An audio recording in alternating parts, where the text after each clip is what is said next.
La Sierra de Sinaloa no deja de arrojar noticias que sacuden el tablero del crimen organizado en el noroeste de México. En las últimas horas, reportes que circulan en redes sociales y fuentes cercanas a la zona señalan que un operador conocido como El Cholo, quien hasta hace poco formaba parte de la estructura de Fausto Isidro Mesa Flores, alias El Chapo Isidro, habría decidido cambiar de bando junto con un grupo de aproximadamente 40 elementos armados. El destino de esta supuesta deserción apunta directamente hacia la facción que responde a Pedro Insunza Noriega, conocido en el mundo criminal como el Sagitario o el Señor de la Silla. Este movimiento, de confirmarse en su totalidad, representaría un reacomodo significativo en medio de la guerra interna que vive el Estado desde hace meses. Para entender la magnitud de lo que se está reportando, es necesario ubicar el contexto actual en Sinaloa. La entidad atraviesa uno de los periodos más violentos de su historia reciente, con enfrentamientos constantes entre distintas facciones que antes operaban bajo una misma estructura. La ruptura entre los llamados Chapitos y los Mayos desató una cadena de conflictos que involucra a múltiples células y operadores, que ahora deben elegir bando o enfrentar las consecuencias. En este escenario, la estructura que lidera el Chapo Isidro, heredera de los antiguos Beltrán Leiva, ha mantenido alianzas estratégicas con distintos grupos.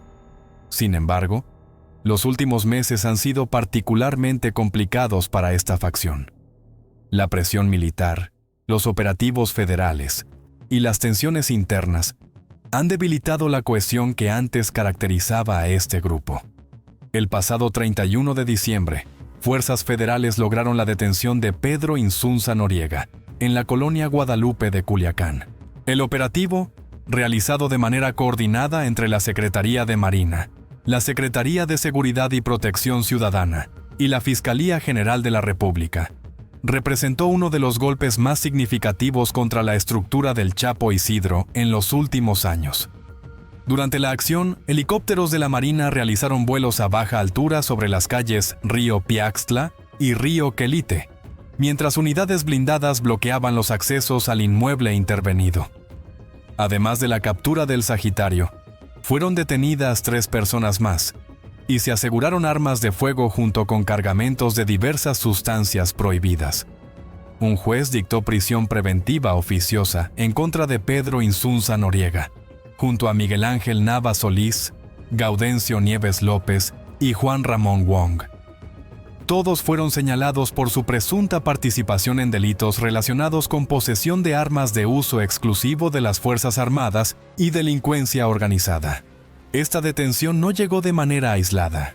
Un mes antes, el 30 de noviembre, durante un enfrentamiento en la zona serrana de Chua, personal naval abatió a Pedro Insunza Coronel, alias El Pichón, hijo del Sagitario y operador clave del grupo.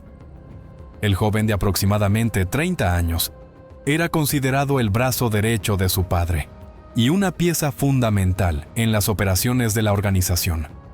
El operativo en la Sierra de Chua fue intenso. Se registraron tracateras en zonas de Guasave y Ajome, con 2 detenidos adicionales. La muerte del Pichón representó un golpe emocional y operativo para la estructura, marcando el inicio de lo que vendría semanas después con la captura de su padre. Según diversas fuentes, la pérdida del hijo generó tensiones internas que algunos señalan como el detonante de fracturas dentro de la organización. Se habla de que el Sagitario habría responsabilizado a ciertos mandos por no proteger adecuadamente a su heredero, generando desconfianza y resentimiento entre los distintos niveles de la estructura. Es en este contexto donde surge la información sobre el Cholo y su presunto cambio de bando. De acuerdo con reportes que circulan en la zona, este operador habría decidido separarse de la gente del Chapo Isidro, llevándose consigo a 40 sicarios que respondían directamente a sus órdenes. La decisión de unirse a lo que queda de la estructura del Sagitario tiene múltiples lecturas. Algunos analistas señalan que podría tratarse de un movimiento basado en lealtades previas, ya que en el mundo del crimen organizado, las alianzas personales muchas veces pesan más que las estructuras formales. Otros apuntan a que el Cholo, podría estar buscando protección ante lo que percibe como un debilitamiento de la facción del Chapo Isidro. Lo cierto es que 40 elementos armados no es un número menor en el contexto de la guerra que se vive en la Sierra Sinaloense. Un grupo de ese tamaño puede controlar brechas, establecer retenes improvisados y sostener posiciones durante enfrentamientos prolongados. Su deserción representa una pérdida operativa significativa para quien los pierde y un refuerzo considerable para quien los recibe.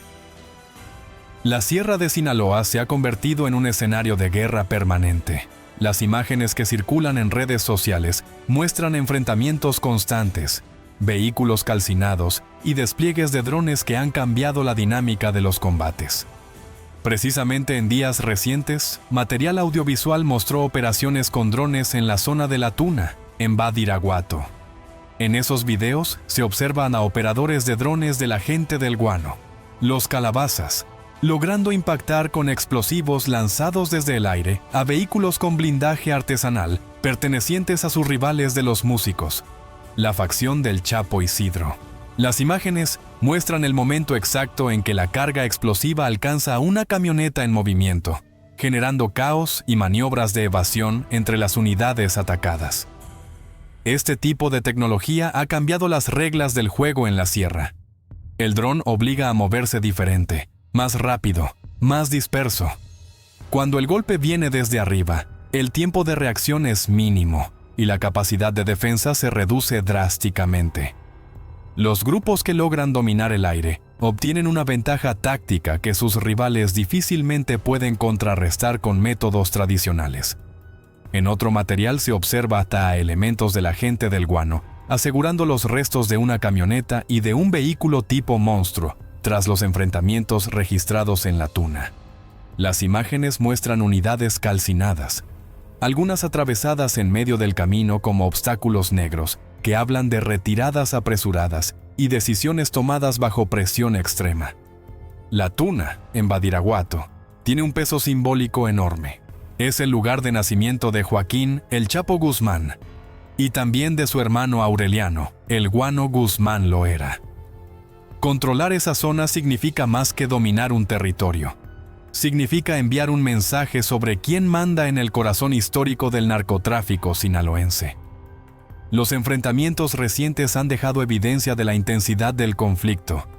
A lo largo de las carreteras serranas, se observan camionetas blindadas destruidas, algunas incendiadas por sus propios ocupantes, para evitar que sean capturadas y exhibidas como trofeos por el bando contrario.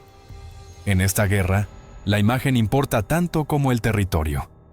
Se habla de que al menos una de las unidades destruidas no fue alcanzada por fuego enemigo, sino que fue quemada por los propios tripulantes al verse superados.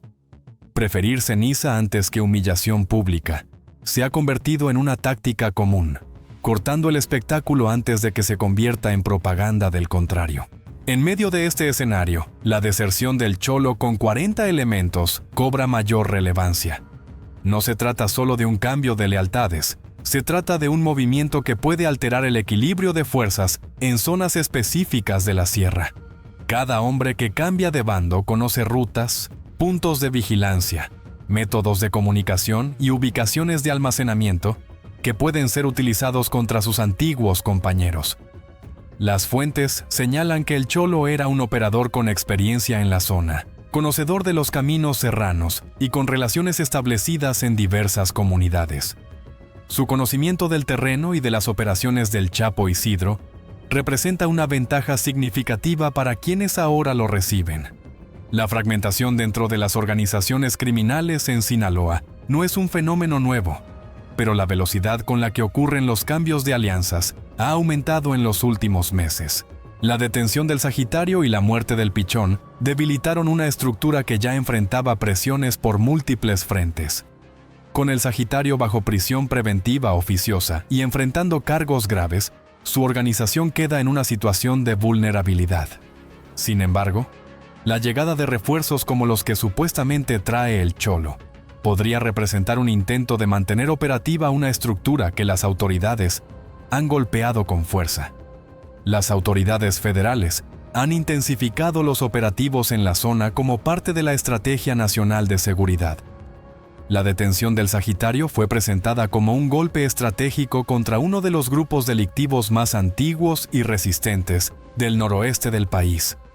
Sin embargo, la experiencia indica que estas capturas suelen generar reacomodos violentos que se traducen en más enfrentamientos. Habitantes de las comunidades serranas reportan que la tensión permanece alta. Los bloqueos con vehículos y las tracateras se han vuelto parte de la cotidianidad en zonas que antes mantenían cierta calma. Los ponchallantas en los caminos y los retenes improvisados obligan a la población civil a modificar sus rutinas y mantenerse resguardados cuando la violencia se intensifica. El reacomodo de fuerzas que representa la supuesta deserción del Cholo se suma a otros movimientos similares que se han reportado en semanas recientes. La guerra interna ha obligado a muchos operadores de nivel medio a tomar decisiones difíciles sobre con quién alinearse, considerando factores como protección, oportunidades de negocio y lealtades personales. Lo que ocurre en la Sierra de Sinaloa refleja el reacomodo violento de las fuerzas criminales que disputan el control de rutas estratégicas hacia la frontera norte. Cada cambio de bando, cada deserción y cada nuevo enfrentamiento modifica el mapa de poder en una zona donde el control territorial se traduce directamente en capacidad de operación y ganancias millonarias. La información sobre el Cholo y sus 40 elementos continúa siendo analizada por quienes siguen de cerca los movimientos en la región. Las próximas semanas serán determinantes para confirmar el alcance real de esta deserción y sus efectos en el equilibrio de fuerzas entre las distintas facciones que operan en el estado. Mientras tanto, la sierra sigue ardiendo. Los drones continúan sobrevolando los caminos de terracería. Las tracateras se escuchan en la distancia y los vehículos blindados circulan por brechas donde hace años solo transitaban campesinos. El conflicto en Sinaloa no muestra señales de disminuir y cada nuevo reacomodo promete más violencia antes de que algún bando logre establecer un control definitivo sobre el territorio. La captura del Sagitario representó un golpe importante, pero la guerra continúa con o sin él. Las estructuras criminales han demostrado capacidad de adaptación y los liderazgos se reemplazan con velocidad. Lo que queda por ver es cómo se acomodan las piezas en este tablero donde las lealtades son frágiles y las traiciones se pagan con sangre. El caso del Cholo y su presunto cambio de bando con 40 sicarios es solo el capítulo más reciente de una historia que parece no tener fin.